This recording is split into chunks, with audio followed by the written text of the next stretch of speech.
Hello, good evening, good afternoon, wherever you are. I hope you are well. Welcome along to World Online Racing, and we are here, round 5, and it is the Singapore Grand Prix, and we'll just have a look at last week's standings right now. But I am joined by a special guest this week. He's taken time from his Tuesday World Series here at World Online Racing to do to come alongside me and be my co-commentator tonight, and that is Jota. Jota, welcome along. I hope you're well.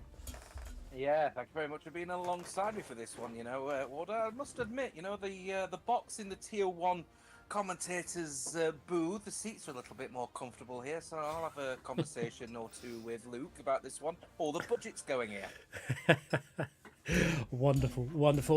Let's have a quick rundown of Miami. As you can see on there, Tech Brutal did take victory in the end by 2.3 seconds, which has really helped in the championship standings for Tech, because now he is second only to Brando there in first, but has 12 points to catch up. And at this halfway stage, you really, really want to be moving on. As I just need to make sure my voice is actually working, because I don't think it is, but it is. It should be now. I'm not 100% sure, but yeah.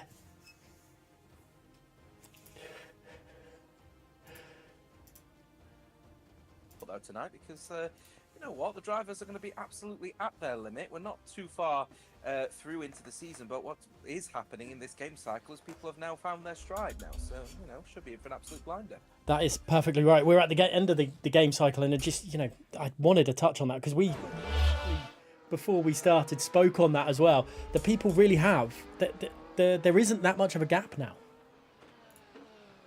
No, there's not really, because they're in this situation now where drivers are all sort of debating what their next moves are for the next game cycle. Some people may elect to go to PC. One thing that is for certain is that there are questions about whether the previous generation of consoles is even going to be part of the next game cycle, and as a result of that one, some people maybe force their hands into different decisions. So this is going to be the one that we all watch for now, isn't it? See what the next moves are, and the drivers are going to be contemplating it, and I think this is the proving ground, and these races will be the ones that decide where they go.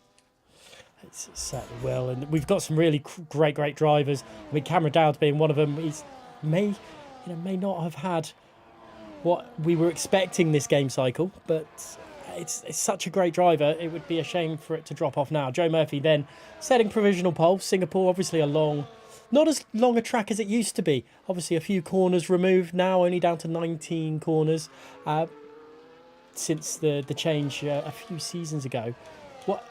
Before, I'll just see where Cameron Dowds is on track. Actually, he's just coming through the last few final throws of the corners here. But what's your thoughts on the adjustments here at Singapore?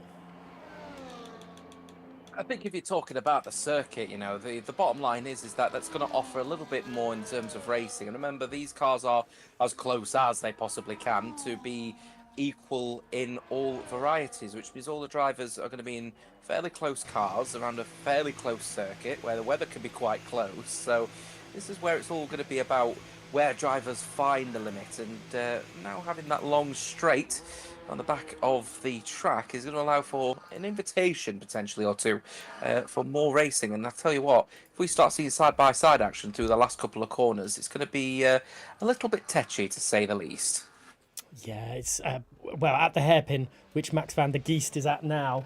I believe, actually, you may have been my co-commentator back in this, the first or second season of World, and it was Leopard who got absolutely T-boned at the hairpin, and it's an overtaking opportunity, but you've got to do it right, or otherwise it'll end up exactly like that incident. Yeah, bless Leopard, absolute cracking driver back in his day as well. Obviously, more known for his voice work now, but I think we were actually back in the old World Series where we were just setting the foundations rolling as we're just watching Oscar abandon his lap. He's come straight into the pit lane. And Mercedes runner not too confident out there at the moment. Only 8 drivers setting a lap time actually at the moment as well. So drivers just trying to sort of figure out exactly what the next sort of phase of this qualifying is at the moment. But leading so far, and it shouldn't be of any surprise this season, Joe Murphy in the Kick Sauber. doing a good job. We've just seen Quartz cross the line there. Let's go on board with Justin, who's had a bit more of a resurgence, I think, towards the end of this game. Qualifying has been a bit of a problem for him. However, they've definitely produced better and better in 2025. Hopefully they can move it on into the 2025 game as well. But you mentioned about only now we've had 10 drivers set a lap time, but is it becoming a bit more of a common thing where street tracks we're seeing more and more invalidated laps in the pressure situation of qualifying? I think it's just because the esports racing line seems to be pretty common, and as much as that we have a bit of a meme within this sphere of racing about taking the esports line, but it is true that the fastest lines are typically the ones that go all the way to the absolute ends of the circuit, and as a result, a circuit like Singapore, it is quite difficult to track extend, but there are a couple of areas where you may end up falling foul of that. Certainly is, as Justin just starting their lap time then through turns 1, 2 and 3 into turn 4, which can cause a big problem, especially if you go wide, and the back end does clip the wall there. I don't think it's cost them that much time, but as they head through turn 6 and into Memorial Corner, then turn 7, it looks pretty spot on, and you can go too far wide and go over that curb there, and that can cost you. You can kind of get beached on the curb a little bit, which can cost you lap time. But Justin, it's looking very solid right now. Yeah, Justin's been a bit of a weird driver for us over in the Legacy division because we're all, the pace has been there from the likes of Justin, but his consistency has not been quite there. Always really close to the walls. In fact, I think he definitely hit it going in to the hairpin. I must admit, really on a push at the moment is the Haas driver, as it looks like we've just gotten one of the other Haas drivers. Oh, it's a mistake from Justin. He just broke far too late and straight into the wall. And he'd be lucky if he's got away without damage. He's definitely got damage. He's straight into the pit lane, and it will be a fresh front wing for that Haas. That was a big moment for Justin. Epic Vale on a lap then. Saw the accident happen firsthand into turn 16 and 17 then. Epic Vale getting very close to that wall on the outside, pushing the Red Bull as fast as they can go across the line to Epic Vale. It's up to P2. That's probably one of his best qualifying performances of the season so far. We definitely haven't seen what he was capable of last season this season, but it might be showing a bit of the best of them again. Le Quantum, who had a great race last time, showing great race pace, hopping over the curb there at turn 11. Probably not going to do his time any good at all if you're getting that much air.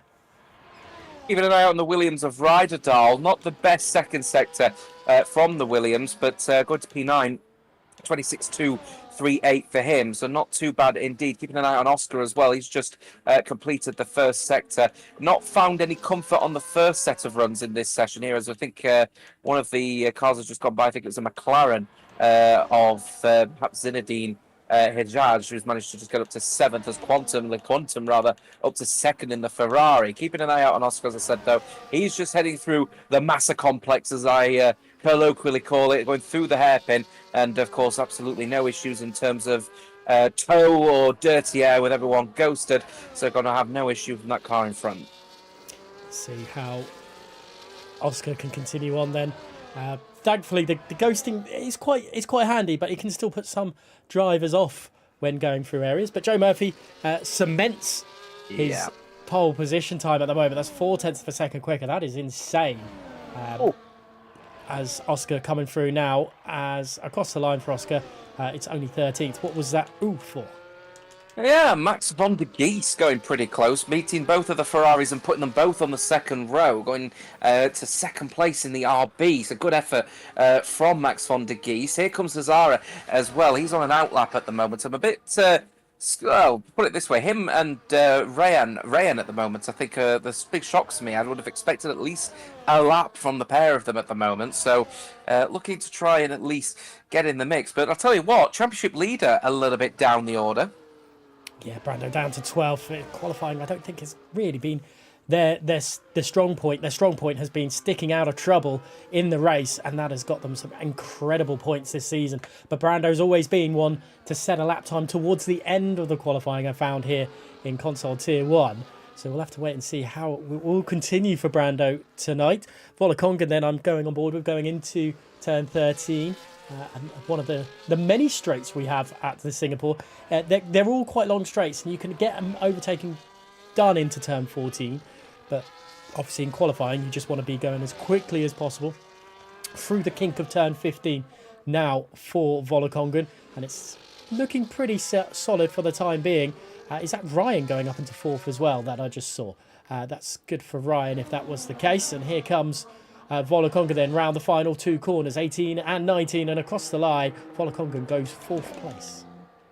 Yeah, his teammate Cameron Dow's just entering into the pit lane. Cameron's dad will be a little bit disappointed to see his son down in 10th. There's a bit more pace in Cameron than that one. But we were speaking actually off camera about Cameron Dow's, and it's just been a little bit of a topsy-turvy kind of season. In Legacy, it's been fairly similar as well. He's not been quite as fast as perhaps in the last game cycle on F1 23. So a few learnings to take going into the next game cycle for the Flying Scotsman, but perhaps we're probably going to be seeing him on console for another year.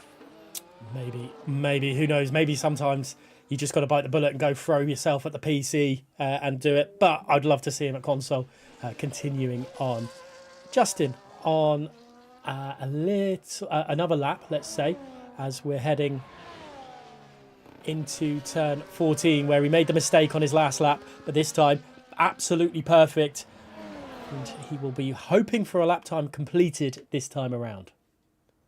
Just keeping an eye out as well on the likes of Rayan and Justin, still yet to set a lap time, and not comfortable out there at the moment. Justin still hitting the walls here. I think there's a real risk that he's not comfortable out there at the moment. He only goes to 9th. Beats Dirk and knocks Cameron Dowds into the bottom 10, but you know what? That Haas is not looking comfortable. He's just got a fresh front wing on, of course, now, has Justin. But, yeah, I have a feeling that he might be a bit of an attrition risk tonight. Tech is also down to 12th place, and Tech had that incredible first round of the season, qualifying pace-wise, I think, in China. But we'll have to continue on. Brando, I think, is up 0.2 of a second. That will put them into the top 10 again, possibly even the top 7 if they can continue this pace. 4 minutes and 48 seconds remaining of this qualifying session. We don't know the best of it. I'll give you a quick question, Jota. Who do you think is going to take pole? Chat, let us know as well. Well, look, you've got to be honest, it'd be a little bit daft to not put Joe Murphy up there. There's the kind of pace that we expect from the man second place in the standings through Tech, but he's still just a little bit under 0.2 of a second slower than Joe Murphy's lap time. Joe could be into the really low 25s at the end of this one, might be a 25-1 if he finds that extra little bit of pace, and that could really, really assist him, especially when it comes, to the championship, down in 9th place, and that's horrible start to the season, of course, a DNF and then 2 non-place finishers or non-scoring place positions. Oh, Justin, really uncomfortable. He's now out of fuel, but plenty of people yet to start. Epic Vale going 3rd fastest. Good lap from the Red Bull. Yeah, Epic Vale needs to get their season started and quickly, because it's not been the best so far. Let's see what Ryder Dahl could do. Oh, goodness me. That was drifting round turn 17 and nearly collided into out of this qualifying session, and they would not want to have started at 16. It's Le Quantum on a lap time. There's an invalidation. Brando, I think, finished their lap and coming back around. Casper Finch. Are they on a... They are just down. So Casper could be out. Epic Vale is out of this qualifying session at... Where is that? Is that just before Padang?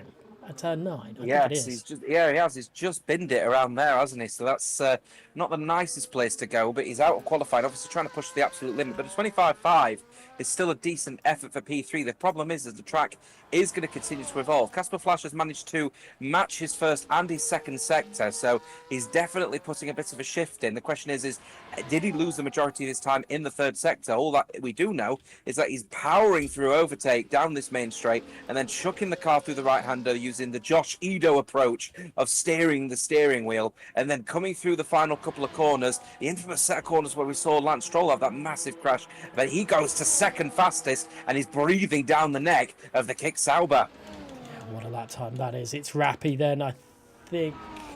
It's the first driver of the two of Quartz and it's Rappy. It's Rappy was slightly up on their lap time, but that's not going to increase too much as they head into turn 16. Joe Murphy, Luke was mentioning in the chat, it's Rappy's going into the pits, so that's their qualifying done and dusted. Quartz then, Ryan Bakar has left the session without setting a lap time. That's not ideal. It's Rappy has retired. There is Quartz going into 12th place. We've got an outlap for Joe Murphy. Let's see. Let's go on board with Joe because we've not really seen any of him on track for qualifying. Yet he's sitting pretty at the top of the timing board. So let's see what he can do. Joe's. I mean, were you at World when Joe raced here for BRT, or was that an off week for you? No, he's been periodically racing, throughout the season for BRT. He's been definitely the main driver. I think he's probably got one race left to his name, actually, for the rest of the season, has Joe Murphy. And he has shown that he is the lead driver at BRT. But you may, look at BRT right at the start of this game cycle. They were considered to be serious front runners. They were really, really working with the team and gelling with the team really well. But as the season has progressed, or just hits the wall, BRT have kind of fallen off a little bit, and it's invited other competition to really get in there now, as he's set a pretty equal first sector, beating his previous first sector by just over 16,000. But that's not a clean way to go around that corner, and I think he's going to have to just keep getting on with it as he loses the rear. I think his tyres are already starting to overheat. It's not ideal for poor Joe Murphy. And you mentioned about BRT being definitely the team to beat. And would you think that maybe their troubles are down to other teams and other drivers getting up to pace with the game, and BRT just got there quicker than everyone else, and then everyone else has now hit their level? Yeah, 100%. BRT have been absolutely all over the esports sphere, and they've really powered their way through. But then what's ended up happening is people have just caught up, as Joe Murphy's now invalidated his lap time. So that's going to offer potentially the second place man in the championship, Tech, an opportunity to close down the gap on Joe Murphy, get on the front row, maybe even snag a pole position. But BRT have been all over it. But the teams have sort of closed up shop and really put pressure on BRT, and they've crumbled as a result. One thing that I'm going to be watching for next season is the impending join of Shazoo and CPI. That could be a really, really big match made in heaven, or it could turn out to be a massive one. Oh, Dirk going third fastest. Great lap from the TF10 man. Yeah, Dirk he's been just getting quicker and quicker as Dirk is getting, well, I have been impressed through watching them through the seasons. And the levels they are getting at, it's becoming better and better for Dirk right now. And him and TF10 Ryan as well, two drivers that always produce on the day, it seems. There's Justin only managing 12th, and not the pace that they probably would have wanted. Let's go on board with Tech Brutal then. In 4th currently. Can they do anything about BRT Joe Murphy? And across the line for Tech, it's provisional pole position. I don't know if anyone else can stop them at this moment in time. Quantum has invalidated. Where is Brando in all this? Brando is final around those final two corners, and I think Brando can only manage P8. That's got to be pole position, unless Ryder Dahl he's in the wall. Not if he's like that. Yeah, no, that's not the fastest way around the circuit when you're hitting a wall. Unfortunately, invalidated by cutting the corner, and I think as a result, he just decided to bin it. So, really unfortunate from the Williams, because he's got a little bit of more pace than him in P17. Biggest shock for me, though, Ryan Bakar down in P20 is not going to look very good at all for the man who left the session and is now waiting for the new lobby down in P20. But pole position, not for Joe Murphy this time around, but for the man in second place in the championship. Tech is at the front. It's a wonderful time from Tech there, and fair play to Tech Brutal. Let's see if we're going to... I'm not going to get the qualifying order, unfortunately. It's just going to show me a black screen, which doesn't help anyone whatsoever. So while that is going on, let's have a look again at the standings here in WOR, and there is Brando with a 12-second points gap over Tech Brutal. Volokongan and Silo both on 37, which is good for Volokongan. This is the highest I've seen Volokongan in this in a championship in console tier 1. and it's a driver that's always been there and doing well. But I think this season, again, picking up mistakes of drivers like Cameron Downs, Justin, Epic Vale, Joe Murphy. Joe Murphy only on 18 points. So, yeah, it's one of those, isn't it? If you just pick up the mistakes of everyone else. Yeah, the challenge is that, the big hitters are not hitting as hard in this particular competition, this particular end of the game cycle, and that's allowing for people who have just sort of worked their craft throughout the season to sort of close up the gap and, not at a risk of bringing Legacy Division into the conversation again. But that's exactly what has led to all of these teams being in such close proximity with each other, because everyone's got their own ideas of what they want to do. I certainly do. Well, the lobby is just being restarted, so let's have a look at the track map here, the actual track calendar, I should say. And at the moment, I mean, a mystery round season, I think, is really, really good. I've enjoyed how this has worked. But what's your thoughts on that? Obviously, being new to from a different side of things, let's say. It from a racing perspective, I'd imagine it's quite stressful, because it means that you don't really know what you're going to do, and as a result, you could end up being behind. If you're the kind of driver that likes to practice ahead of time, then you haven't got any option but to just, do a variety of circuits if you definitely want to do the practice. But the bottom line is the drivers, are probably going to find it stressful. From us, and from a commentator perspective, it's brilliant, because we've got our long sweeping understanding of the circuits. So as soon as we get an understanding of where we're going, and then the drivers don't know, it just adds all to the excitement at the end of the day. So really, really fun stuff. One thing that I like though about this season is getting rid of the hard tyres. That is a really, really good idea, because going back to your prime and option standard is going to force people into making decisions that are going to effectively, especially at circuits of high degradation, such as Singapore, leading to 2, maybe even 3 stops. Yeah, and it's interesting. We've had a difference in strategy. We've had tyre blowouts in certain places. So yeah, interesting nonetheless. But something that Leopard and I have done through the season is try and guess what the next track is going to be, and we have not had one right yet, which is quite embarrassing on a commentary point of view. We'd like to try at least get one right. He chose it would be Mexico this week. I thought it was going to be Baku. None of us, I think, has chosen Singapore through it all. But it adds that extra spice, doesn't it? You've said it's easier for a commentator than the driver, because of the drivers like to put some practice in and really do better. But I quite like, from a commentary point of view, trying to like getting the stats ready. And the only stat other than the Leopard being crashed into the wall at turn 13 is that in season 19, it was round 1 Singapore, and it was Cameron Dowds that won it. And it was on this game calendar. So Cameron's in the lobby. He knows how to win this track. Yeah, he does, but unfortunately, he doesn't really know how to drive these cars at the moment. He's got the pace to be up there, but as regards of actually driving and being the best as it stands so far, unfortunately, he's not quite there this season, and that's fine at the end of the day. He's going to find that the challenges perhaps are going to be a little bit adverse for each particular game cycle, but if all the rumours are to be suggested, then perhaps, maybe, just maybe, we're going to be in for a little bit of a switch up when it comes to the next game cycle, and that might blow everything wide open for everyone. Maybe give everyone a bit of a reset, and the question then becomes, who's going to be the quickest person to adapt to become, the next champion of this particular game cycle? Just reading the chat as well. Cameron's going to PC as he wants to pursue F1 esports. I mean, he is. If he keeps on going the way he's going, he is capable of that. And I wish him all the best. And thanks for the kind words as well for the commentary team. And who knows, maybe we get lucky and commentate over him again in the future.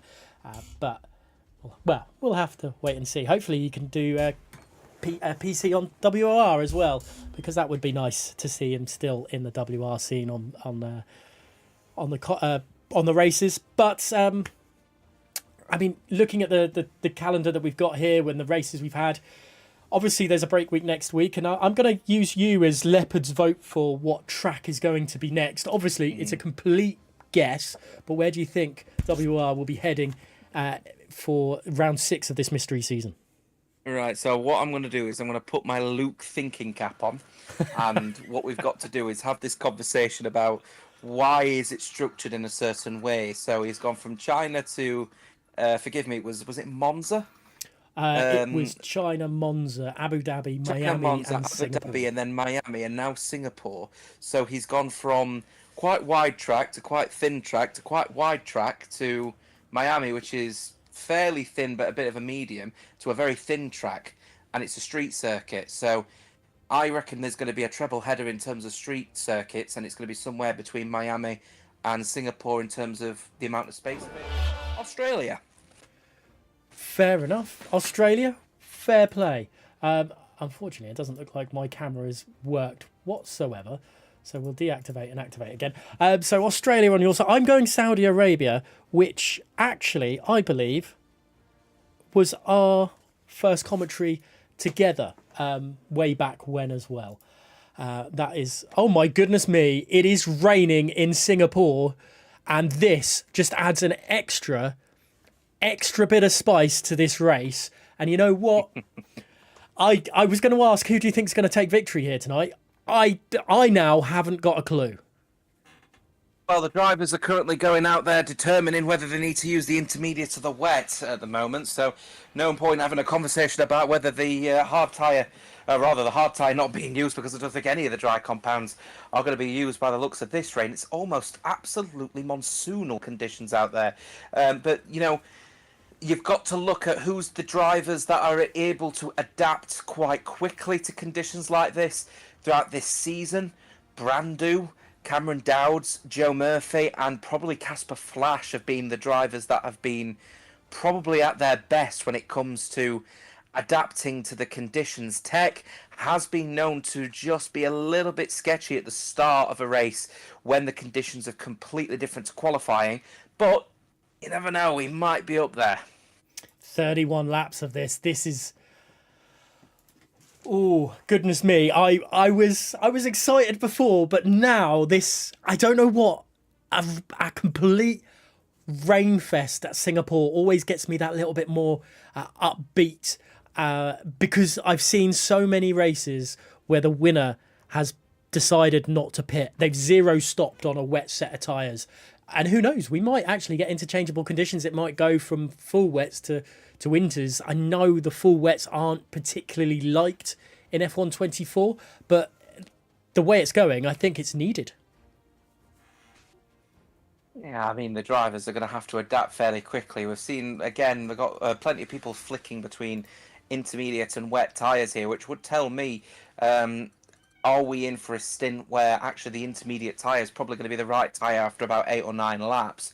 So that will force people's hands to start on the Inter, despite it not being the right choice of tyre for about a third of the race. So as it stands, so we've got a long sweeping set of Ws across the field. So everyone's still electing to potentially use the full extreme wet tyre.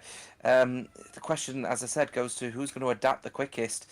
As I said, you know, you got to look at the likes of Casper Flash, Joe Murphy, Velaconga, Cameron Dowds. They are the ones known for adapting pretty quickly. So keep an eye out on those. Cameron Dowds, he could be fairly quick at the start. He starts right slap bang in the middle of the pack in P10.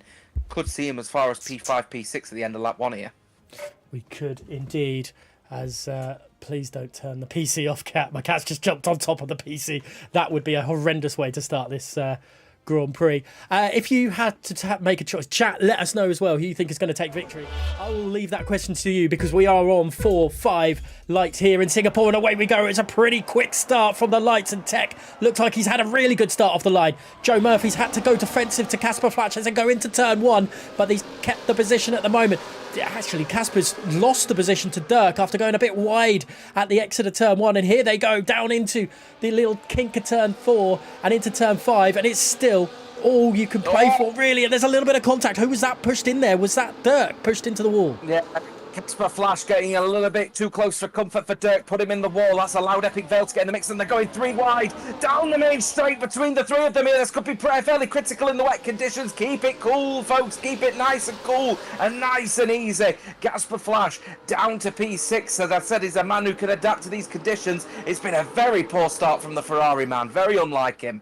This is absolutely crazy. Volokongan there ahead, but Casper is now being troubled by Brando. And look at that, Cameron Dowd's into 8th place. Your prediction of Cameron rising through the order is definitely going up right now. Brando now has to defend from the man who's going to be chasing him down in this title fight. And my goodness me, Tech Brutal has already got a second lead to Joe Murphy, who's got a second lead to Epic Vale. I know DRS isn't involved in this, but my goodness me, this is crazy.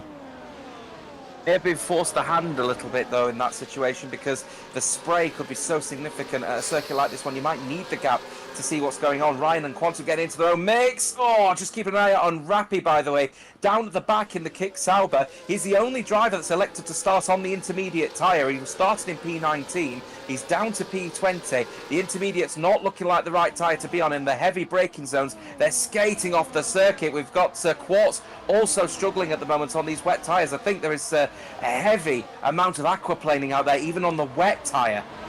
Yeah, this is crazy. Ryan has got Max van der Geest up the inside at turn 1. So much more confidence on the braking for TF10 Ryan against TF10 Max van der Geest. The 2 TF10 drivers still side by side though. At back end steps out a little bit for Max van der Geest, but he's going to hold the position from Le Quantum for the time being. But my goodness me, again the back end steps out.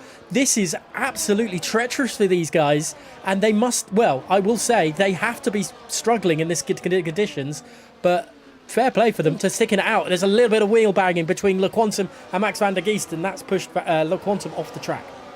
Oh, that's getting up there as well, nearly sending it up the rear of the Ferrari, and the Williams really struggling at the moment to just stay on that racing line, and that's so critical. There is no sort of dry line out there at the moment either. No matter where you're picking the circuit, you're going to end up skating. So this is going to be a very critical part of this race. You really should be on the wet tyre at this point, and I think Rappy is really feeling uncomfortable, but he's able to at least hold around about a second gap. Oh, there goes Quantum against Max van der Geest, caught a little bit off guard through the Massa corner, but still not able to get anywhere near. Here comes Max van der Geest. Is he going to be able to send it down the inside, or is he going to be too late on the brakes? No, Quantum was later around the outside line. Is that move going to be done? Is the traction there? Around the outside. Great move from Le Quantum up to P10. That is some real great driving from everyone, to be perfectly honest, in these treacherous conditions. Here comes Silo. Oh, he's caught the back end of Max van der Geest there, and that is, yeah, just praising them, but all of a sudden it's changed, and Joe Murphy's the quickest driver of them all at the moment, and the 2 Williams, Silo and Ryderdal, fighting away. Yeah, Ryderdal and Silo. I think Silo caught a little bit off guard as a result of the incident when Max van der Geest is losing not just 1 but 2 positions. He's trying to get a switch back at turn 1. This is a great move actually from Silo, defending from Oscar. Oscar went for the move and he thought that move was done and dusted, but a great switch back from Silo to hold on to P14. Quartz has retired. He retires in the pit lane. He's had enough of this race. Meanwhile, Zinedine Hijaj, fresh front wing, and he's moved to an intermediate tyre as the McLaren. So he now joins at the back, and oh my goodness me, is he stuck? I think he might be stuck. I'm looking at the driver now. I don't know if you can see this or not. He has. He's been stuck behind a retired car of Quartz, who was in the middle of the pit lane, and he's lost about 10 seconds as a result. That is absolutely crazy. I got onto it at the end of it, but that's mental. Ryan and Brando fighting away. Teammates a few seasons ago in console tier 1 in the Aston Martin, but they weren't driving for TF10 there. I think they were driving for NLR, if my memory serves me correctly. They're behind Cameron Dowds for the time being, who's gained a few places, but he's 1.5 seconds behind Casper Finch, who has been, Cameron has taken Brando, actually. Brando has lost the position to Cameron Dowds. So overtakes are still happening in these treacherous conditions, but on lap 3 of 31, Tech is still leading this from BRT Joe Murphy, the 2 BRT drivers there at the front, but Epic Vale is nearly 3 seconds down. Zara needed to take it down the escape road, but he's not finding any comfort in just as he's entering into the third sector, so he's now down to P18. Joe Murphy closing down the gap on Tech and getting the fastest lap on the previous lap, not previous lap, rather the lap before, as he just tries to get a little bit of pressure now on Tech. The motions are now rolling. We're now starting to get a little bit of traction in this particular race. Well, the lack of traction for Tech, actually, for Joe Murphy, rather. The front end is a bit of a weird one for Joe Murphy. His setup is so pointy at the front end, but the rear just wants to go on him, but the front end seems to want to almost sort of drag across the ground. It's a bit of a weird one. Oh, Tech making another mistake, and now off of the circuit he goes. He's feeling the pressure from Joe Murphy. Yeah, it's Joe Murphy wants to get back in this title fight, and Brando's made a mistake at the exit of turn 7 there, and somehow keeps a position in front of Ryan. I thought at Memorial Corner there that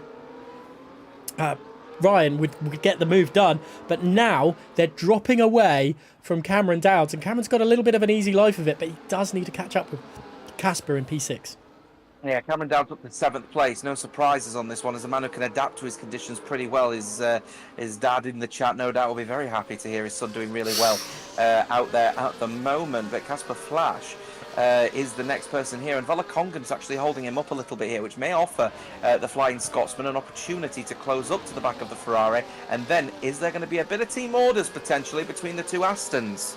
We've seen it before, Volakongan and Cameron Dowds working really well together. Ryan's made a little bit of a mistake, and all of a sudden LeQuantum is hounding him down, but Ryan is quick to adjust and get themselves back into the swing of things here. Let's go on board with the leaders. We've barely seen them. They've been happy doing their own thing, but Joe Murphy is eking that gap closer and closer and closer, and it's only a matter of time before they start thinking, right, let's start. They may even start working together, start overtaking each other like you would with the DRS to pull away from Epic Fail, even though they're doing that quite nicely without doing that. Yeah, Tech has been using using significantly less of his ERS, though, to be fair. I think Joe Murphy's got about double of the DRS. In fact, he's got a little bit more than double, actually, of the DRS of Joe Murphy. So he's able to defend down the main straight, so that's going to be really a non-issue. The question is he going to be able to get the traction out the corners? Because, to be candid with you, Tech is missing apexes left, right and centre at the moment, and he's just not finding comfort at the moment in that house, even though, let's be candid, he is pretty quick, but you know, when you're not comfortable in the car, no matter how quick you are, if you end up in a wall, that's about it. Certainly, and my goodness me. Well, maybe Tech is very much a case of, right, I'm not going to hit the apexes because if I hit certain curbs, it's going to spin me off. I know it might affect them. Some white lines could as well. But I've just seen in the console tier 1 chat, this is his first ever monsoon race already on this game. So to do that and lead the race for 5 laps, he's learning on the spot if that is true, and he's doing a good job of it. Yeah, definitely monsoonal conditions as well. I've actually seen safety cars come out as a result of weather conditions like this one as well. So that is something to potentially consider later down the line. Rappi, by the way, 9 seconds back on the set of intermediate tyres. Zinedine Hijaj is 12 seconds back from Hazara. And he also moved on to a set of intermediate tyres. Again, not quite sure if we're going to see conditions improve to the use of the intermediate tyre. As it stands so far, though, I would argue the wet tyre is just about the right tyre to be on. As you can see people drifting on the wet tyre, actually. Still a little bit of aquaplaning out there. As a swap there for Ryan Bakar and Oscar. But yeah, there's a little bit of aqua. There is a little bit of a line forming, but I definitely don't think it's anywhere near Inters right now. They're falling off the pace, or Rappi is falling off the pace from Oscar, just damaging those intermediate tyres. Zinedine is the same, but they've made their bed pretty much, and they've got a lie in it. Hazara's not really catching Rappi and not really pulling away from Zinedine. So maybe I'm wrong in that assessment that it's definitely full wet conditions. Maybe it's getting closer to that swap over period. Cameron Dowd's really struggling at the moment with what seems to be a very low car. Like maybe the ride height has been set very low on that Aston Martin, because he managed to get within a second of Casper Flash, and then he's mounted a couple of curbs and the car has bombed out, and as a result he's down to 1.6 seconds versus what was about 8 tenths. So he's lost 100% of the time that he had, but he's just starting to get it back a little bit, because of course Casper Flash is still stuck behind his teammate Volakongan. Yeah, that's an interesting one. We just had a quick swap of positions between Epic Vale and Dirk. I think Dirk is being held up by Epic Vale. I think he may be like a couple of tenths a lap quicker than Epic Vale, but he can't use it because he's stuck behind that Red Bull as they swapped positions, a switchback at turn 13, effectively for Epic Vale kept the position. But my goodness me, they're now 5 seconds off of the front two. And unless Dirk gets past, or there's a safety car, then we could see a runaway lead for these two. Tiny smidge of lagging as well coming from Epic Vale. You can see his car just jittering a little bit as we've got Oscar in the pit lane to get off of the old wet tyres, and he's actually changing his front wing on what seems to be a brand new set of wet tyres. So he disagrees with Zinedine Zidane and Rappi's decision making of using the intermediate tyre. Later on the brakes from Dirk, nearly clipping the back of Epic Vale, but I agree. I think Dirk is a little bit quicker now than quicker in his RB than Epic Vale is in his Red Bull. Yeah, this is interesting. Epic Vale's got a little bit more. Well, it was 5 seconds at the start of the lap. It's now 4.8, so there's a little bit of an improvement there for the Red Bull driver, but not too much. And I think, Dirk, I think took too much curb at turn 11 there. That's not ideal. As up the inside again. That's no space there. And Dirk, I'm guessing Dirk caught a lot of issues there because he's dropped a lot of time.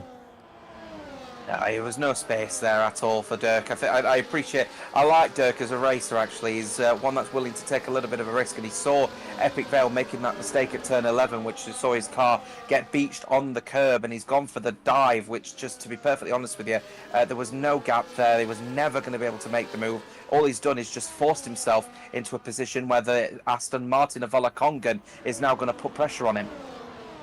Yeah, this is going to be interesting. Volakongan, I don't want to say was out of that battle, but Dirk has just allowed him to get into the battle, and this could help.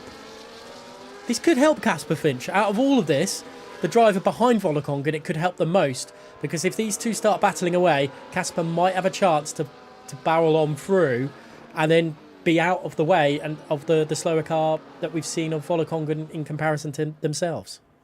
Yeah, and potentially invites the likes of Cameron Dowd's Ryan into the mix as well. Brandu is not looking too comfortable at the moment as well, as Rappi gets a 3-second time penalty for multiple warnings on only lap 8 of 31.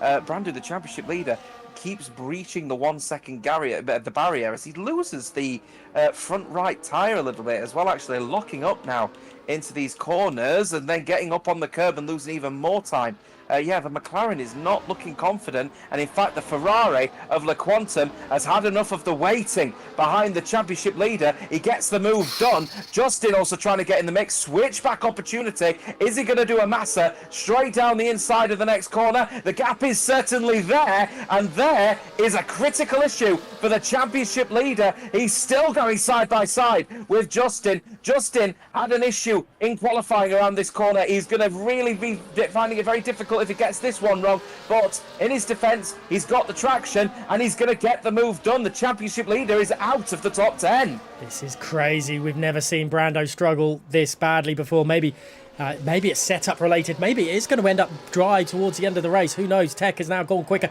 We've had a couple of cars coming into the pits now. But we missed Ryan overtaking Brando, but Brando really struggling. Well, let's go on board with. I want to go on board with Casper and just see if there is intermediate tyres. It is. It's intermediate tyres now, but Oscar is catching Rappi out of all this. So I still don't think Inters are ready yet, but I don't think it must be far off if their engineers are telling them now's the time. Yeah, it's not too far off intermediates, I don't think. I think people behind are probably elected to do so. Rappi's decided he's had enough of this race and he's retiring. I'm hoping Oscar, no doubt, is going to be coming into there. No, in fact, he won't be. He's actually pitted for a fresh set of wet tyres, so he's got to hope that the people around him have all made a critical mistake. Is Hazara going to come in as well? That's Oscar's teammate. No, he's not either, so they don't believe the intermediate tyre is quite the right tyre at the moment. But Silo, Justin, Cameron Dowd's, Casper Flash, all on now on a fresh set of intermediate tyres. It's going to be interesting to see how that 21-second gap between him and Ryan will either rise or fall in comparison. Let's see what it's going to be. And this is the beauty for Tech and Joe Murphy, to have that much time. They can afford to stay out maybe a lap or two longer than everyone else, because they've got that 6 seconds to Epic Vale and Dirk, and a little bit more to the likes of Cameron Dowds and Casper Fitz there in 12th and 13th. But Casper is catching Rayan Bakar. It's gone in a second. I would be surprised if we don't see some pit stops. Yeah, but critically, though, the front two, Tech and Joe Murphy, have both elected to stay out on the same set of wet tyres, even though, let's be honest, the intermediate tyre is certainly looking like the faster tyre at the moment. So are they just trying to get to a specific point in the race where they won't need to make a pit stop to get off of the intermediate tyre, or at least feel comfortable? Volakongon and Brandu both electing to get off now of their wet tyres. Oh, mistake from Tech. That could invite Joe Murphy down the main straight here, clipping the wall, using overtake. The BRT Joe Murphy in the bruised line, that is the Kick Sauber, is going to get closer, but he's not looking for the move on this occasion. Tech is really beginning to struggle. Let's have a look at Casper with the pits going on to the fresh set of intermediates. Have they gone well? They have undercut the cars just coming out of the pits. Volakongon is now behind Cameron Dowds as well, so Casper is in free air in comparison to all this. It is coming down and down. The more we talk about it, Ryan has not been able to catch up to TF10 Dirk. And I'm just looking at Mateo's comment in the chat. It's better for them it's more comfortable for a one-stopper if they eke it out that little bit longer. I think he's got a point as well. Yeah, well, making that point as well about that. If they can just maintain the pace that they can on these wet tyres, then the one stop will feel a little bit more comfortable, as a mistake from Casper Flash on the curb. Cameron Dowds is a dark horse in this race now. If he can eke out these intermediate tyres and make them go the distance now for the next 21 laps, I think genuinely he's probably a bit of a dark horse in this race. He has to get past Casper Flash, but the Aston Martin is looking a little bit sharper on these inters. Again, Tech and Joe Murphy don't pit. Epic Vale doesn't pit. Dirk pits. Ryan pits. LeQuantum pits. Max van der Geest, Ryder Dahl and Rayan Bakar do not pit. And it is about a second a lap quicker than to be on the intermediate tyres at this present moment in time. But, I mean, if it goes to dry really quickly, maybe the intermediate drivers have made a mistake. Yeah, maybe, and that's the critical thing. I'm going to be keeping an eye out then as the intermediate runners then get the move done. Casper Flash, 42.076 now, and setting the fastest lap. Of course, he's going to get the jump on those that are just leaving the pit lane right now. Dirk is going to get cut up by both Aston Martins. He's getting close to the Alpine as well. His co-compatriot, actually, at TF10, beating Ryan in that particular run, but he's beaten Justin and Silo. They pitted much earlier as well, alongside Casper Flash and Cameron Dowd, but them two are looking mighty fast out there. And I think as well, if I look at the gap to the leader at the moment, gap 32.7 seconds Casper Flash, 33.5 for Cameron Dowd. So I don't think they're going to be challenging for the lead, but they are Tech and Joe Murphy is certainly going to be looking over their shoulders for the next 2 or 3 laps. If it stops raining in the next 2 laps and dries up within 4 laps, oh goodness me, that's Dirk making a mistake, and here's Ryan trying to go through the Singapore Sling, but it's not happened through turn 11 and 12. Ryan looks like he's pushing Dirk, the TF10 driver. Ryan goes to the outside, tries a switchback available, not really at turn 13, but that was a big mistake from Ryan. The leaders pit. Yeah, leaders are pitting. They don't want to continue on these wet tyres. Epic Vale, though, does, so he now takes the lead of this race. Max van der Geest will go second, will Ryder Dahl, as will Ryder Dahl up to third. Rayan Bakar has also had enough of the wet tyres, so he will now pit for a fresh set of intermediate tyres. Tech and BRT Joe Murphy leaving like Noah's Ark in 2x2. They'll be leaving the pit lane and heading straight out on the circuit. Don't expect there to be any issues in the battle against the likes of Casper Flash and Cameron Dowd, but you can see that they are starting to set some really, really quick lap times. There goes Rayan Bakar straight down as a result of the undercut from everyone else. But Tech and Joe Murphy had nothing to worry about. They could extend their stint as long as they needed to. Ryan and Dirk still fighting away, squabbling away, I suppose you could say, for the battle currently for P9.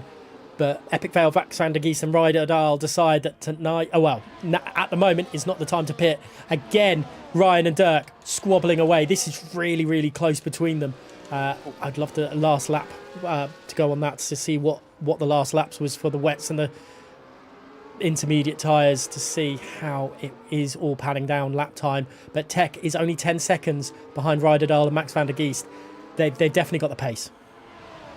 Yeah, I'm just taking a quick look at the moment on the lap times as well. 43.1 is what Epic Vale last set on the wet tyre. But then I'm taking a look at, let's say, the likes of Casper Flash. His last lap time, 41.3.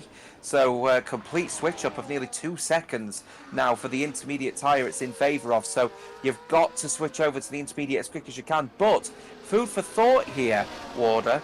At the moment, I am not suggesting we're going to be anywhere near dry tyres at the moment. You can still see there's a racing line being picked up by the use of the intermediate tyre. But are the conditions starting to lighten up significantly with the rain? I do think they are. I think there's a chance the rain's going to stop imminently. And because of how close it is in Singapore, there's an opportunity that the rain could evaporate on the circuit quite quick. They could be on dries fairly quickly. Are Epic Vale, Max van der Geest and Ryder Dahl waiting out for a dry period, I wonder? I wonder if that is the case, and I wonder why that Brando is so slow. Is because of the dry setup. I say so slow. That sounds horrible, but so slow in comparison to what Brando is usually like. It could be because of the dry setup. I know it does. It's very, very far-fetched. But if it starts getting dry for half the race, you don't really want a wet setup on, do you?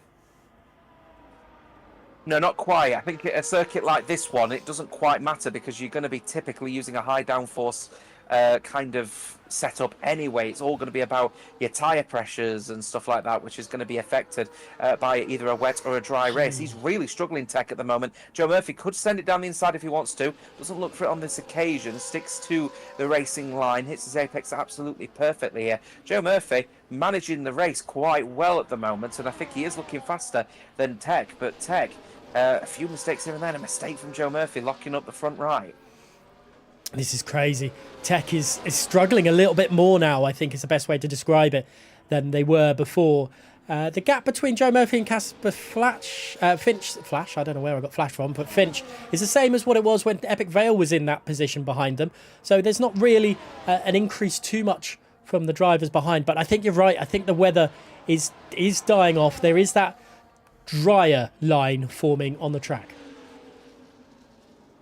Yeah, I think there's a real possibility we could be heading towards dry tyres soon. The track is starting to look actually very dry now. There's a dry line is no longer forming. I think the dry line is starting to grow across the rest of the circuit. There are a few damp patches, but now I'm just keeping an eye. I'm on board with Joe Murphy at the moment. The track is starting to look actually considerably dry across the rest of the field here. So mildly moist is perhaps what I would describe the circuit out there. The question is are we going to be heading for a set of dry tyres imminently, in which case Epic Vale, Max van der Geest and Ryder Dahl have absolutely nailed this one here.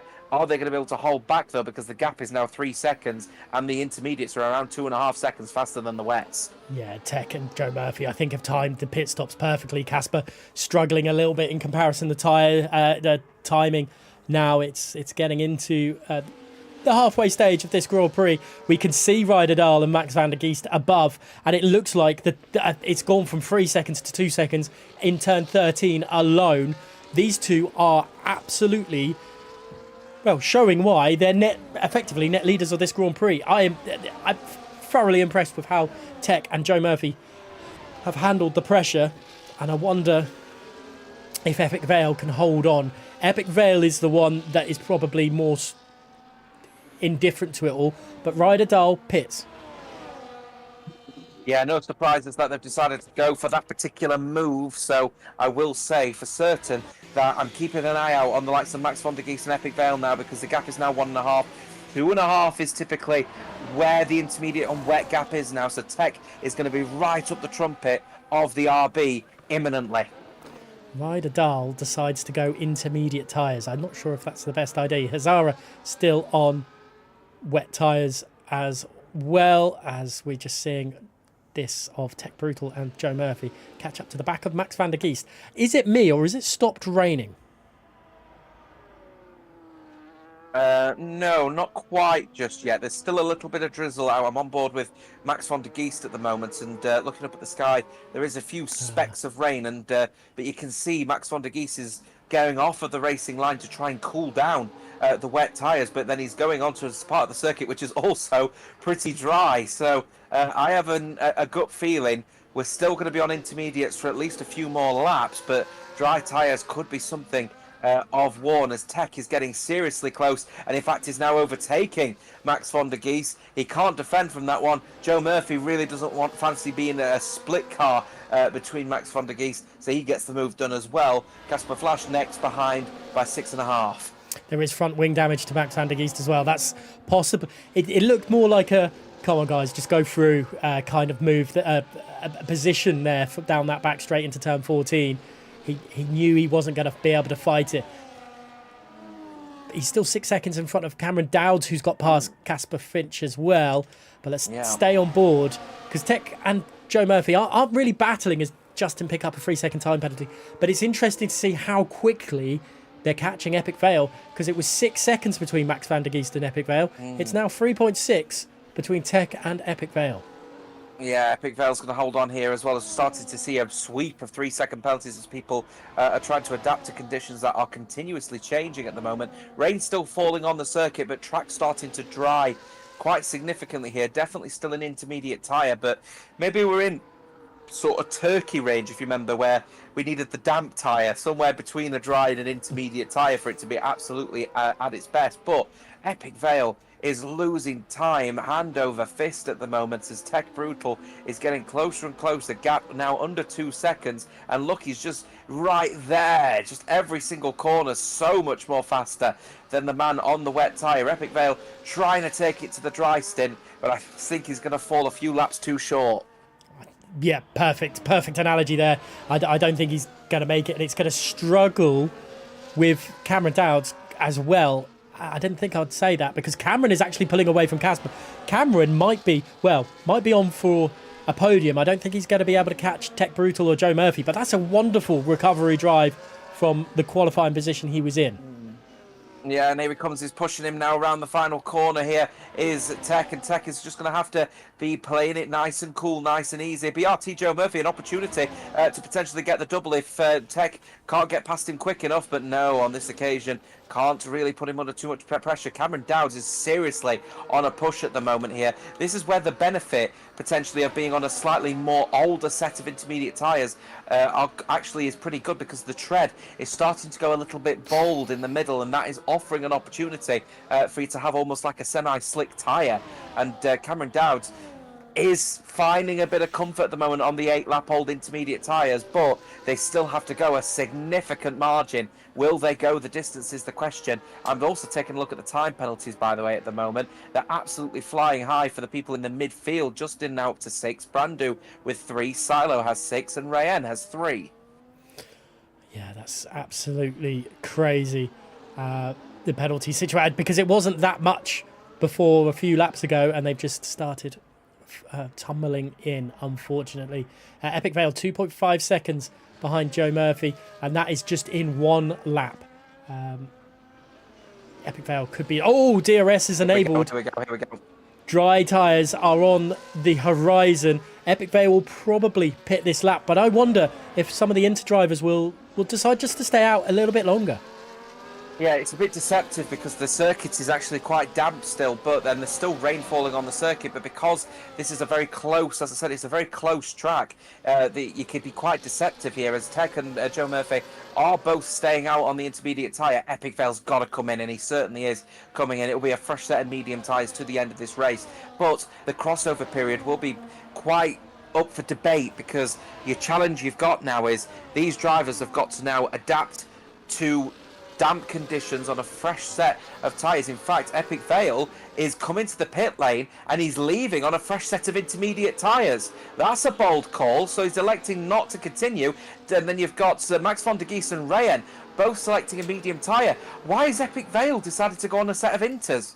I wonder if that's a mistake. They didn't change the or they didn't.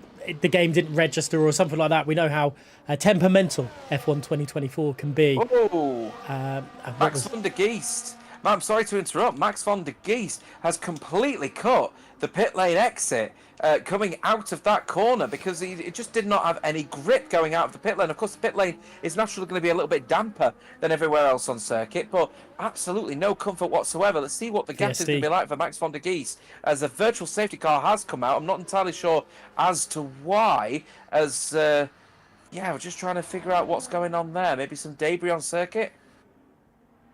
I can't see anyone stopped. Interesting, very interesting indeed. I'm just looking at it from Ray and Bakar's point of view. There is no rain hitting the track. The rain has stopped. A drive-through penalty for Zinedine there. That is heartbreak for speeding under the safety car. Surely the likes of Tech and Joe Murphy are pitting this lap. They are indeed. Yeah, no surprises. They're straight in because, very close on the brakes from BRT's Joe Murphy, nearly in the back of Tech. Cameron Dowd's also in as well. Might end up catching a couple of the drivers in front of him napping here a little bit. We'll see, though, as the Aston Martin just peeling into the pit lane right now. Brandu, it's a heartbreak for the championship leader. 10-second time penalty for speeding in the pit lane. A bunch of drivers all coming in. Where are the drivers that pitted one lap ago? Max van der Geest and Rayan. Max van der Geest is just coming across the final corner right now. He won't take the lead of this race. He's too far back. But how many positions is he going to gain? He's going to gain massively on the likes of his teammate going through here. Is he going to get anywhere close to Ryan, I wonder? Gets the move done. Safety car is now out as well, and it looks like someone has crashed. Hazara has crashed just before the Singapore Sling. Well, that has saved everybody else's race in comparison to Tech Brutal and Joe Murphy. They will be really, really, upset, frustrated with that. Max van der Geest now gets a drive-through penalty for speeding under the safety car. That's ruined their race. Not the only driver to have a drive-through penalty. Zinedine, another one. But my goodness me, Epic Vale, I feel, has been saved a little bit.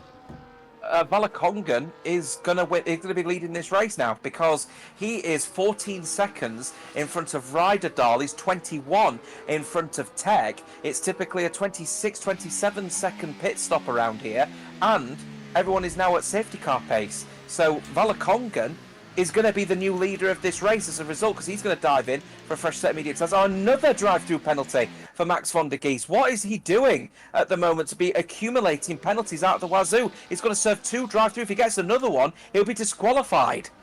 This is insane. This is insane. Hazara out of the race, which is unfortunate for Hazara, as front wing end plate damage to Max van der Geest. He didn't get that replaced. You know what? I was just about to say it, but Matteo said at Crashgate, you know what? It's got a ring to real life, hasn't it? But I'm not accusing Hazara of crashing on purpose.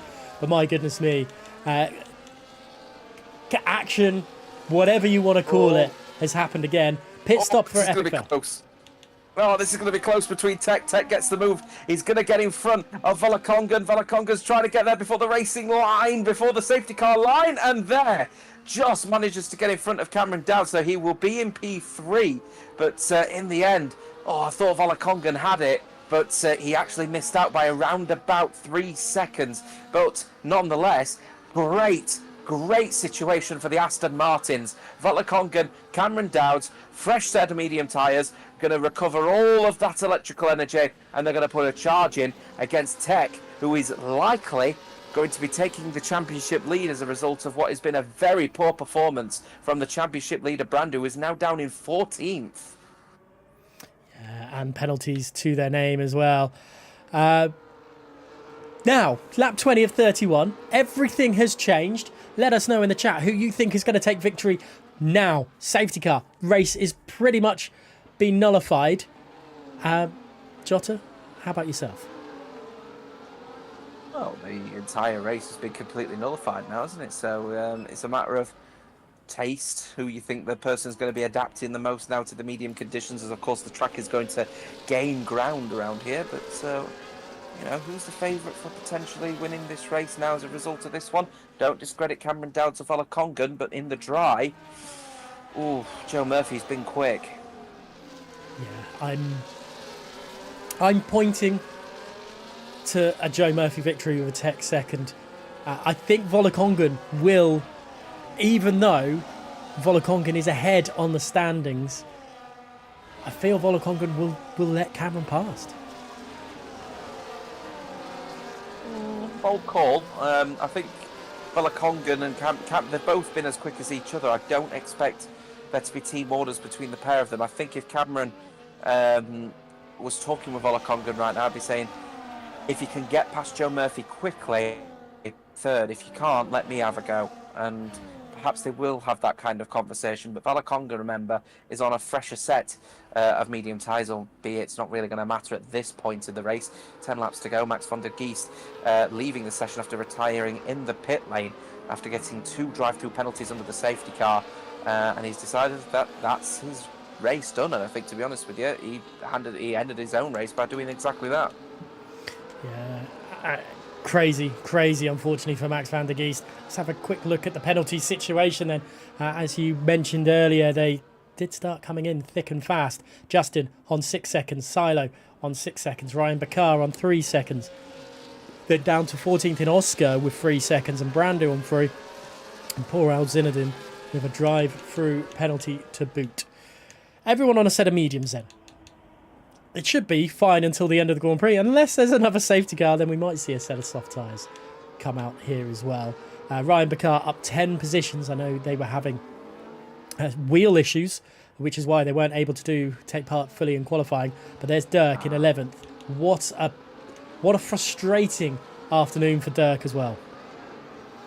Yeah, really frustrating. It's a bit disappointed he's down in 11th at the moment. One thing is for certain, though, is I think that probably the person who's going to be the most angry is probably the championship leader. 15th, McLaren have had an absolute shocker of a Singapore Grand Prix, both down at the back, with a time penalty to his name as well. Brando is going to be, well, very lucky if he's holding on to the championship lead at this particular race, because by the looks of things, regardless of whether Tech wins this race or not, he's definitely going to be at least in the sort of ballpark of fighting for it. But remember, Volkongen is also in the fight as well. He's only 20 points behind Brando himself, so ideally he could do with being up close and personal with the likes of Tech and sort of fighting him here, because they're both in a championship fight with them. They're a championship leader that's well down at the back of the field, as it looks like Zinedine Hajjaj has just managed to get to the back of the grid. So we should be in for a safety car diving into the pit lane at the end of this lap, and what will be not necessarily a sprint, but definitely a bit of an elongated sprint, if you will, to the end of this race. Yeah, it's going to be an interesting one. It's like a sprint race, isn't it? It's like a sprint race to the end of the race. Even though it's 31 laps is like a sprint race at Singapore, to be completely honest. It's going to be a nice tight one to finish. Ryder Dow's just dropped away from Justin for some unknown reason. But at this point, it's, safety cars nullified everything. Gives us a little time to recover our voices after some hectic wet weather conditions. And it seems that the call to go on the Inters was the better call. Yeah, I think starting on the Inters was probably a really bad idea in monsoonal conditions, and that's probably why Rappi decided to retire from the session, because he knew his race was done. But there was always a chance of a safety car, so if you decided to retire from the race, well, I'll be perfectly honest with you, unless you're Max van der Geest, you'd be kicking yourself just a little bit. Nonetheless, though, a really good performance from the likes of Tech and Joe Murphy, but team of the day has definitely got to fall to Aston Martin. They have really crafted their race excellently. Now they've got what will be a 7-lap dash to the end of this race to try and put all their coins in one basket and really pay out a win. That is indeed, and the safety car is in this lap. The safety car sign will stay on probably until the end of the race, so please ignore it from now on. But it'll be interesting to see when Tech decides to go. Now with this new layout, you probably want to go before turn 18, don't you? Yeah, you're going to want to, I don't know, try and push if you can as late as you possibly could around here, because you never know what the track conditions are going to be like. And remember, the tyres might also be cold on a circuit that isn't actually evolved quite aggressively, so it may leave it quite late. Here comes Tech then, we're going to keep it. Here comes the de facto safety car, and he's gone, but he's not caught Joe. He's not caught Joe out, not caught Volakongan out either. But the top 6 have pretty much had a really good start. A little bit behind there for actually top 5, sorry, and it was Ryan that struggled a little bit, but nothing really do it. The DRS now to their advantage. Joe Murphy and Tech Brutal can't really work together anymore. They just have to fight it out, slog it out, because I don't think Volakongan will let them work together. Yeah, I'm looking forward to seeing what happens now with the Aston Martins and how they structure their race. Cameron will be telling Volakongan, get on with it, because otherwise I am going to start challenging you. And that's the last thing that Volakongan kind of needs at the moment, because of course he's in his own little scrap with Tech for the championship and definitely wants to make sure that they maximise the amount of points that they can versus Brandu. This is possibly the worst possible result potentially incoming for the championship leader. Certainly, with Brandu, penalty to the name, almost certain not to get points. Such a shame going into what I suppose you could call the winter break without anything through it. But safety car restarts go, that was quite passive. No real mentalness going on, but there's still plenty of laps to go. And here comes LeQuantum on Dirk. I don't think LeQuantum's got the full-on pace. Dirk has had that front wing changed and replaced now as well. Let's go back up to Volakongan. Volakongan looks like if Cameron is talking to them, taken the words to heart and is pushing the 2 drivers ahead. Yeah, LeQuantum and Dirk actually are probably the most aggressive people out on circuit at the moment here. So if them 2 are battling, we could be in for another safety car imminently. So keep an eye on that one. Volakongan not able to get as much in the way of sort of traction on the front here, but nor is Cameron Dowd. So I'm wondering if Dirty Air starting to now become a little bit of a factor, a little bit of a lock-up from Tech. But once again, Tech's quick, but the car just doesn't look comfortable. It's a very weird situation where the car looks really tetchy, but it's really quick. Yeah, so Joe Murphy there, just the back end steps out.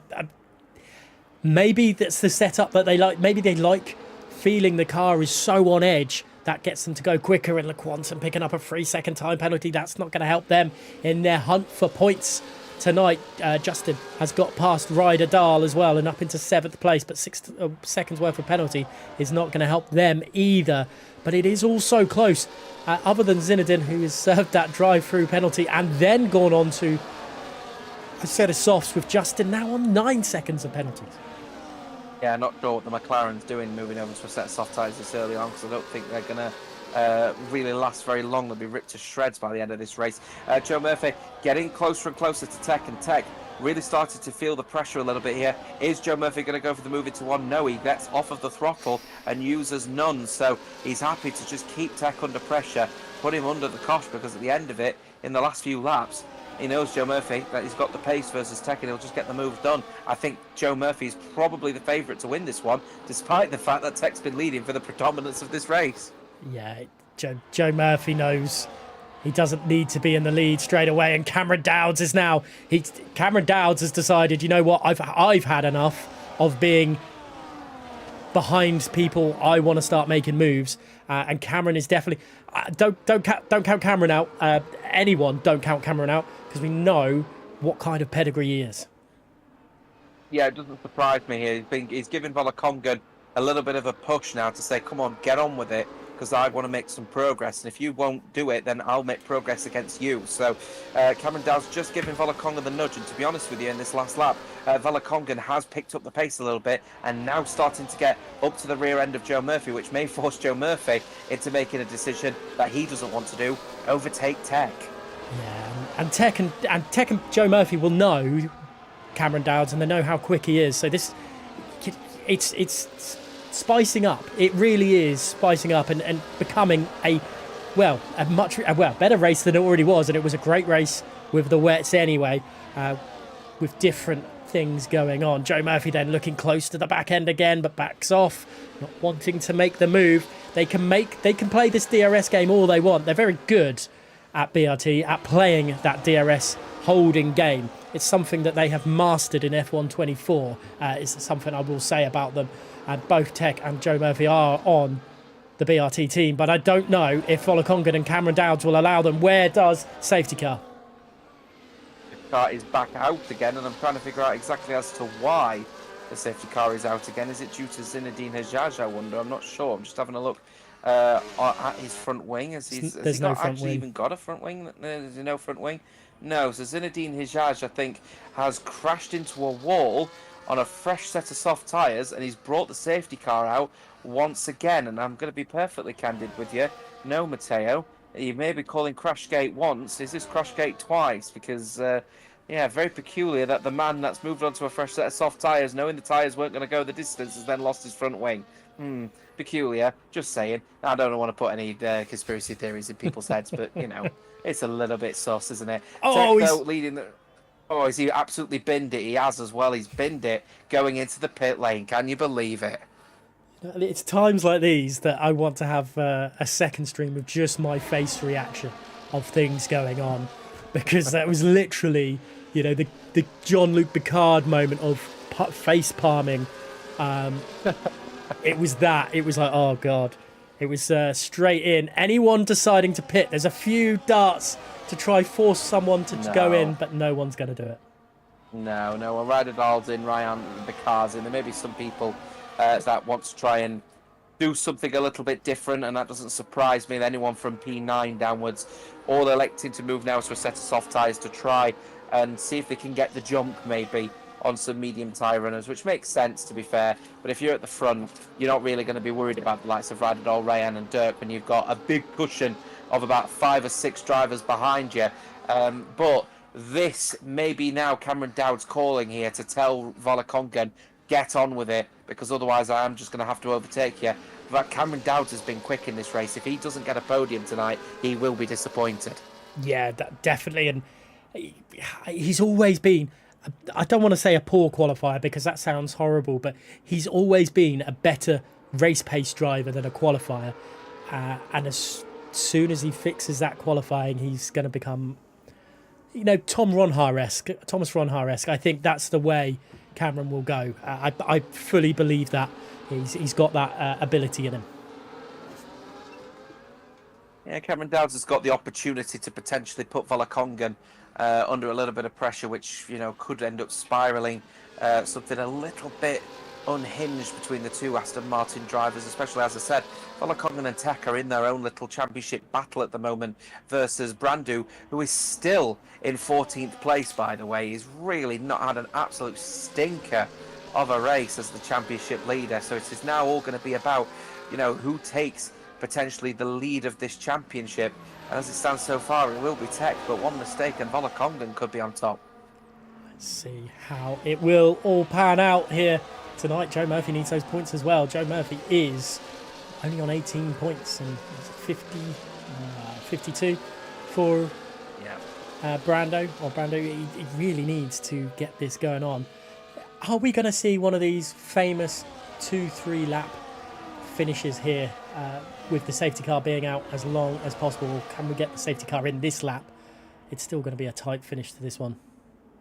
Yeah, the thing is with Joe Murphy is that he ended up having a little bit of a stinker at the beginning of the season, didn't he? He DNF'd from the very first race in China, and then at Monza and then at Abu Dhabi, it was 2 13th place finishes. So nil point in terms of what he scored, and then he got his first podium straight away in the United States. So he's got the consistency flowing. He can now start getting, you know, the big points, but, you know, he's going to want to manage his own race because Tech and Volakongan are they're in their own little competition. They're in their own area. Lap 28 of 31, by the way, behind the safety car. We'll be getting this race going again probably at the end of this lap, and then it will be a 2-lap dash to the end of this race.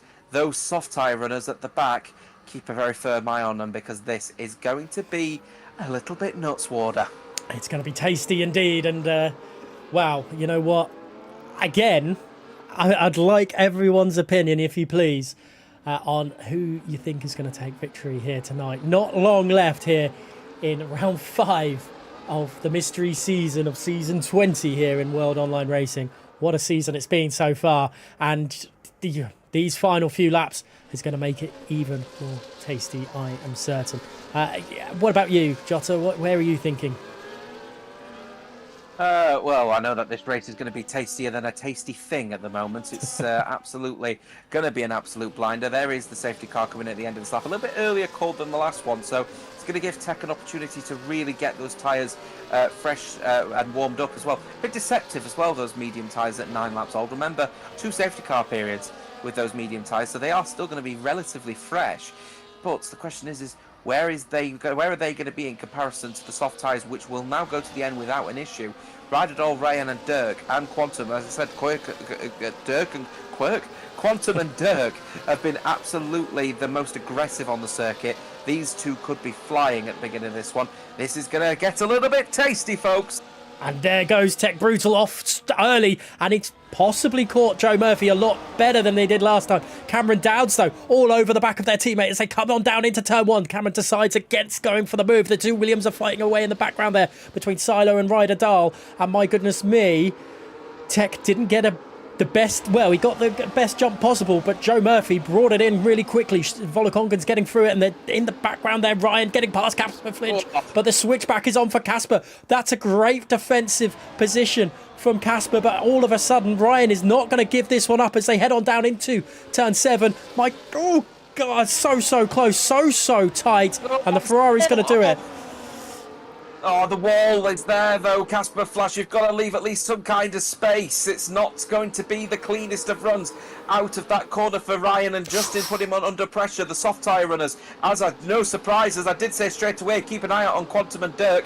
They're the both front runners now of those on the soft tyres. Now here comes the lunge, I think, from Quantum going in. There it is. Is he going to be able to get the move done without any kind of collision versus Silo? They're still side by side, but the traction is in the favour of the man on the soft tyre. Up to 8th, 1.5 to go. Quantum has a lot of pace at the moment, but down into turn 10, all of a sudden, Brando his race has gone for better worse. There is wing plate damage to that front wing.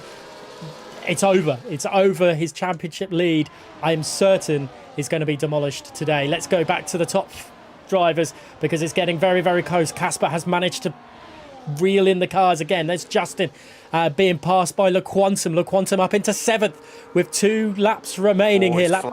The penultimate lap of this race, and LeQuantum is absolutely flying.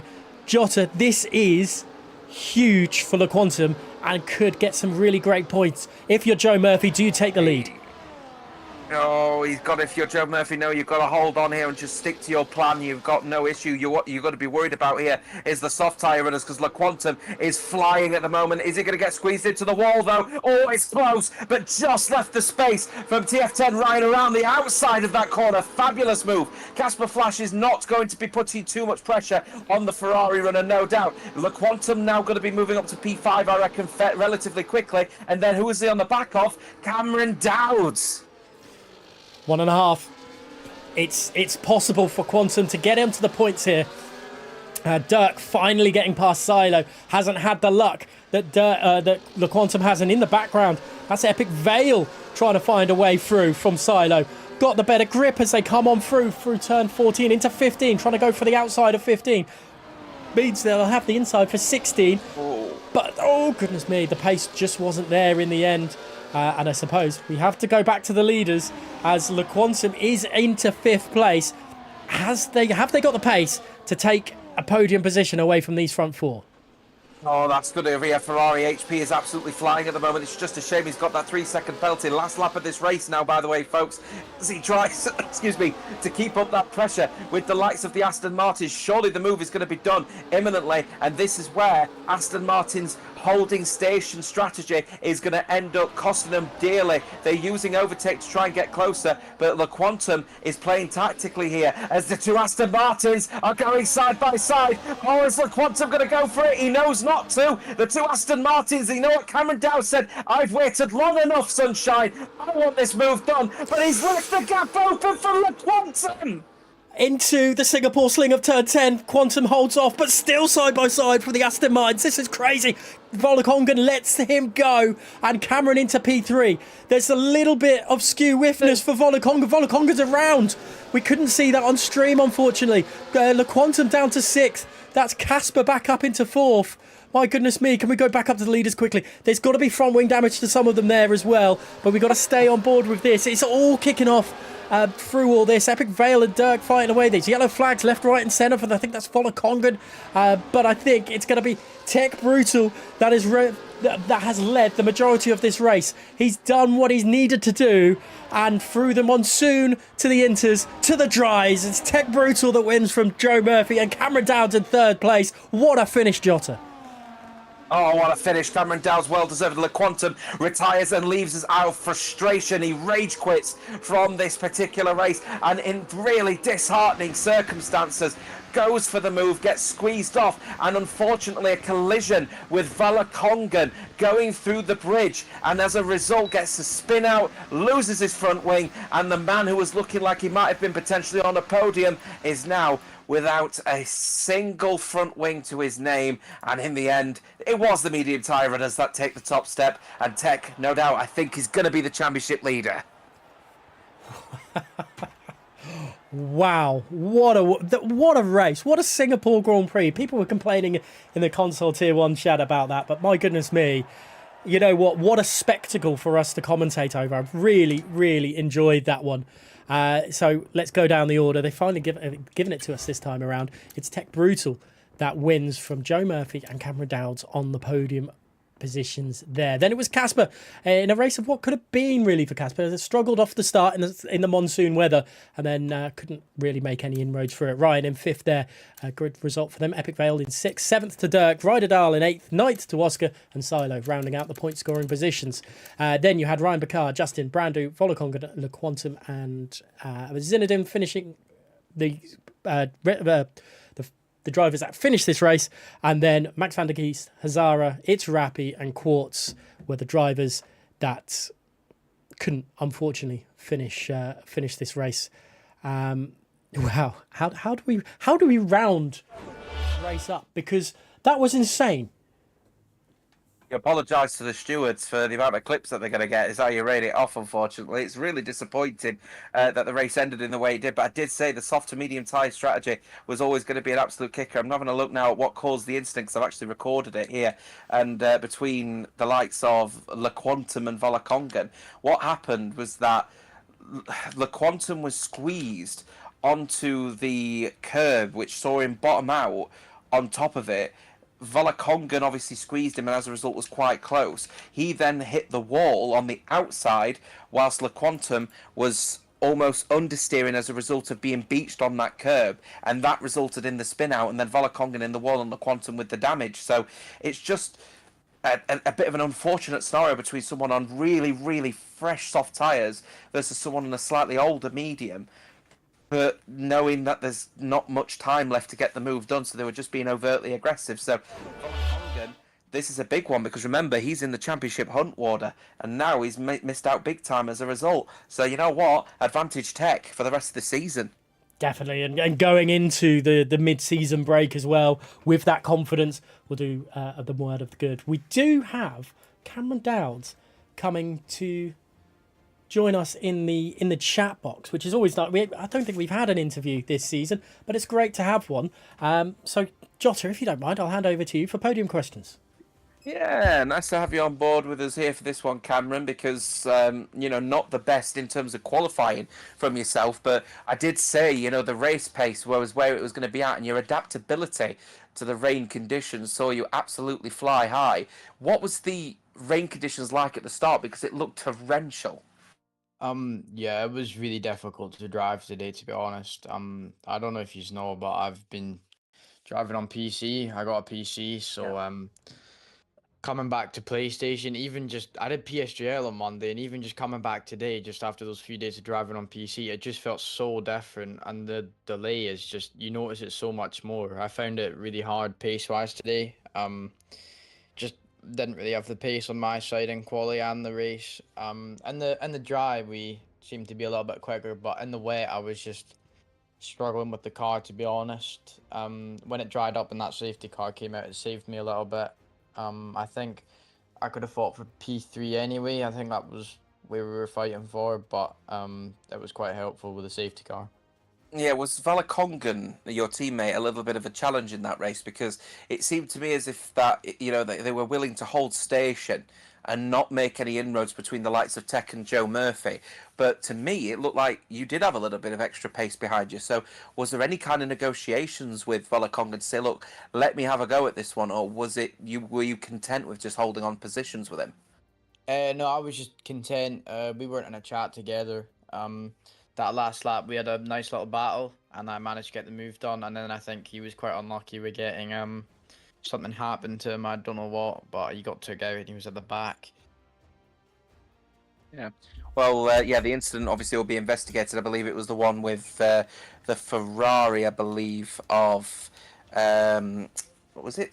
Quantum, I believe it was in that Yeah. one, where they obviously was on the fresh set of soft tyres. But for yourself now, then it looks like Luca's already been straight on it with the console tier 1 driver standings, up to third place now for yourself. You're 10 points behind Brandu, who's had an appalling race down in 14th, and Tech now up to 70. So going into the second half of the season now for the next 5 rounds, are there any specific circuits that you think would be of benefit for you in order for you to potentially be a championship contender? I've not actually seen the calendar. I don't know if I'll be racing here from that. It depends if Luke gives me a PC seat, cause I might be switching to full-time PC and WOR, but we'll just have to see what happens. Yeah, well, keep us up to date on that one, because it'll be a shame to see the Flying Scotsman taking a hike over to PC. But nonetheless, it's a great performance from yourself over on console. If you do head over to PC, well, what can I say is it's been an absolute pleasure to have been commentating on you over the last few years as well. And obviously, best of luck for your adventure heading over to F1 Esports if you can get there.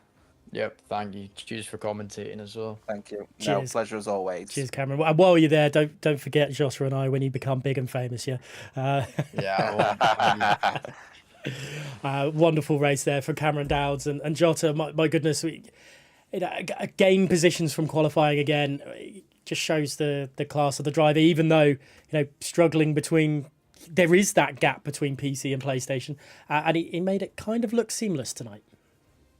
Yeah, the seamless transition here from a driver who, has got quite a high adaptability rating, is able to adapt to the car. It might take a lap or two, but at the end of the day, he's there and he's always showing the competitiveness. And I think his adaptability in the heavy rain, probably what secured him the podium tonight, because Cameron has always been known to have the ability to, easily adapt between conditions. Now he's got to look towards potentially adapting between console and PC, and as he says, the latency in your inputs between console and between PC are two vastly different experiences.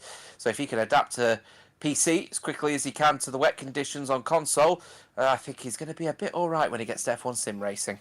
I think he will be indeed, but that's a double victory, the first double victory of the season here in season 20, and it comes to Tech Brutal, who won Miami last time out. He came second in China, only to Silo. Silo's not had the best of luck through it all since then. Was a championship contender, and I suppose really even everyone down to 8th, Epic Vale, everyone is a championship contender, because they're only 37 points. You could even say, even down to Dirk in 11th, it's only 2 race victories, and all it takes is we saw Brando struggle today. All it takes is non-point scoring finish or and for the top driver, and everyone else is back in it.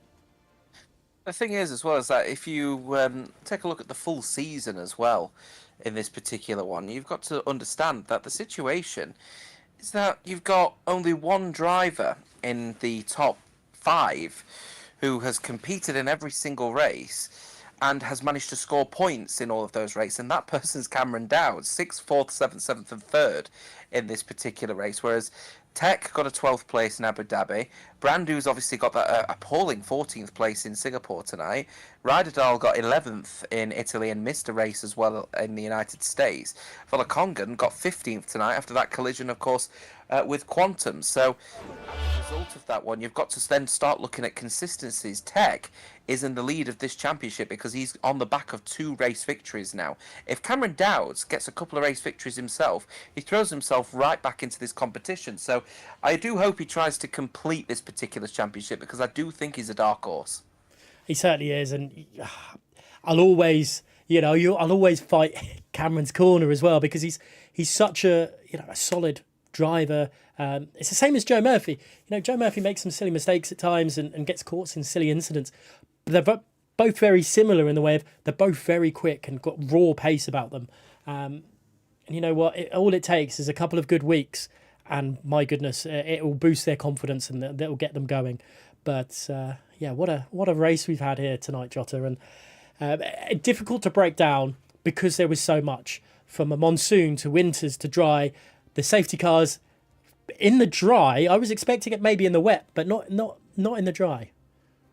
Yeah, the safety car, I think, came out at a really good time for those that were in the midfield wanting to get onto the soft tyre. And the bottom line is that the soft tyre runners didn't really manage to maximise the opportunity other than Quantum. Quantum really did put a shift in, but unfortunately a little bit too aggressively, and as a result gets into a collision with Volakongan, takes a person that was leading, potentially going to be in for the championship out of the race. And then the next thing you know, it's all going to be about what happens over the next second half of this particular championship in a couple of weeks' time. Yeah, that's going to be a great race. And, well, Jota, thank you so much for filling in tonight. It's been great to have you alongside me in the commentary box again. Pleasure. Hopefully it won't be as long next time. But, any final words from you, please? Look, you've got to look at it from the perspective of the drivers, and again, it's all about consistency and it's all about adaptability. If you want to be at the top of your game in a championship where every track is a mystery track, where you can't use a hard tyre, and where you could be at circuits which show you monsoonal conditions at the start but then complete bone dryness at the end, you've got to be able to adapt. And at the moment, the drivers adapting the best are the ones that are switching over to PC for the next game cycle. Keep an eye out on those particular drivers towards the end of this one, because it is definitely going to be a championship all about adaptability and being at the best of your game. Fantastic. Thank you again, Jota. And, please tune in on a Tuesday for World, the Legacy Division there from the WR point of view, because there's some great commentary from Jota and Kotkas over on that side, isn't? I'm just gonna plug you there, Jota, a little bit more. But where's next for World? Well, World is obviously taking some further trips now as well. We're actually approaching the end of the season, but the championship seriously heating up between all of them now. We are on, obviously, our week break next week, similar to you guys over on Console Tier 1, but we will be at Britain on April 1st, April Fool's Day, for the final sprint race of the season, before we take a 4-week trip to Austria, Italy, and then Belgium, where we hopefully will be crowning a champion right at the end of what has been a 24-race calendar. It's been an absolute blinder, so hopefully you can join us over there on Tuesday nights. Obviously not next Tuesday, because we won't be there, but in a couple of weeks' time. Why not? Fantastic. I'll do my best to be there as well. So next week, break week for all of us, but there will be the F1 Sim Series going on. So that is going to have some previous WOR stars there. Tom Manley, Alfie Butcher, Thomas Ronhard, just to name a few that were coming through the Xbox side of things as well. My names that I remember back in season 10 and 11. But thank you so much for watching. It's been an absolute incredible race performed by Tech and Joe Murphy. There was only one driver who could hold on through the monsoon weather, the intermediate weather, and then the dry safety car period at the end. And that was Tech Brutal. He's done it. He now leads the drivers standing by 13 points. Can he hold on until the end of the season? Well, there's 5 more rounds to remaining, 6 weeks remaining in the mystery season here in console season 20. Thank you for watching, and we'll catch you in 2 weeks' time.